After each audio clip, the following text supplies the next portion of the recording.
Back to my channel happy nesting. আমি ইন্দ্রাণী ফিরছি আজকে তোমাদের সাথে একটা নতুন ব্লগ নিয়ে। তো আজকের ব্লগের মধ্যে রয়েছে baby friendly potato cheese pops. তো তোমরা তোমাদের বেবিকে এটা অ্যাজ আ ইভিনিং স্ন্যাক্সও দিতে পারো, আর বেবিদের টিফিনেও দিতে পারো, আর এটা বড়রাও খেতে পারো। তো আজকে আমি তোমাদের সাথে বেবি ফুড রেসিপি শেয়ার করব। তো তোমরা দেখতে থাকো যে আমি পোট্যাটো চিজ পপস কি করে বানাই। তো প্রথমে আমি পোট্যাটোটাকে বয়েল করে ম্যাশড করে নেব।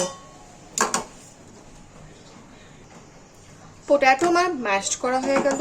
এই ম্যাশড পোট্যাটোতে এবার আমি দেব চিজ। আমি কিউব চিজ অ্যাড করব।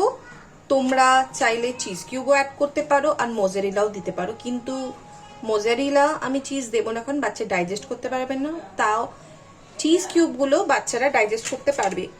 এই রইল আমার দুটো চিজ কিউব। এটাকে আমি গ্রেট করে দেব।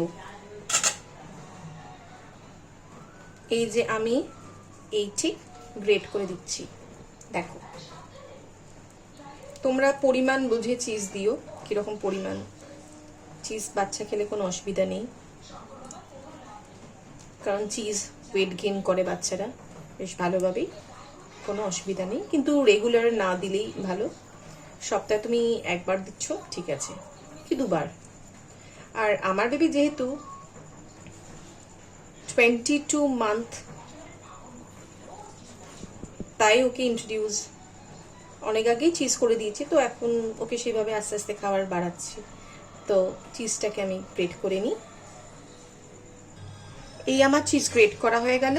এবার আমি আন্দাজ মতো আর স্বাদ অনুযায়ী নুন দেব, কিন্তু এইটুকু নুন আমি দিচ্ছি, বেশি নুন দেব না, কারণ চিজটা অলরেডি সল্টি আর বাচ্চাদের বেশি সল্ট দেওয়াটাও উচিত নয়, বিকজ ল্যাক অফ আয়রন। তো এই আমি দিলাম হচ্ছে নুন। তোমরা যদি ভেজিটেবল যদি অ্যাড করতে চাও, এতে তুমি ইজিলি ধনে পাতা কুচি বা ক্যারট দিতে পারো গ্রেট করে। আর কোনো ভেজিটেবলস দেবে না, কারণ ভালো লাগবে না, অনলি দিস। এবার আমি অ্যাড করব ব্ল্যাক পেপার, একটু ঝাল ঝালের জন্য, কারণ রেন একটু ঝাল ঝাল পছন্দ করে। এই আমি দিয়ে দিলাম।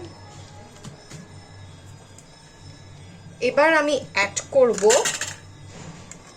ওটস। আমি ওটস গুঁড়ো করে রেখেছি।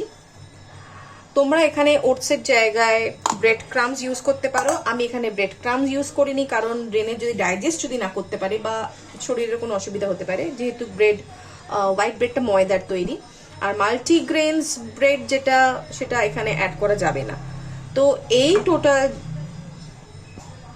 জিনিসটাকে এবার আমি মাখবো। তো দেখতে থাকো। দেখো, জিনিসটা পুরো মাখানোর পর ঠিক এরকম একটা ব্যাপার হয়ে গেছে। এবার এইগুলোকে আমি এরকম হাতে নেব, নিয়ে ঠিক এইভাবে ছোট ছোট করে করে গোল বানাবো। বানাতে থাকি, এরকম ঠিক বানাবো। তো আমি একটা ফ্রাইং প্যান বসিয়ে দিলাম। আমার গোলগুলো রেডি হয়ে গেছে। ফ্রাইং প্যানটা গরম হয়ে গেছে। তো আমি কোনো রকম রিফাইন্ড অয়েল বা মাস্টার্ড অয়েল কিছুই অ্যাড করব না।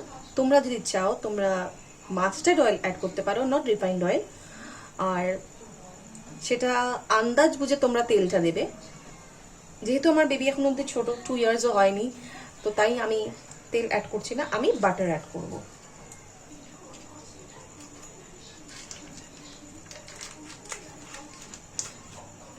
এই যে আমি পুরো বাটারটা অ্যাড করলাম। ওর এখন অব্দি যাবতীয় মাছ বাদ দিয়ে বা চিকেন বাদ দিয়ে আমি ওর সব রান্নাতেই এই বাটারটা দিই।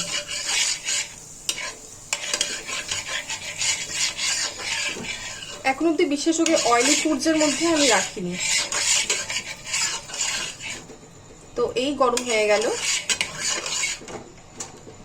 তো এইবার আমি ছোট ছোট করে চিজ পপসগুলো এবার আমি সাজিয়ে দিচ্ছি।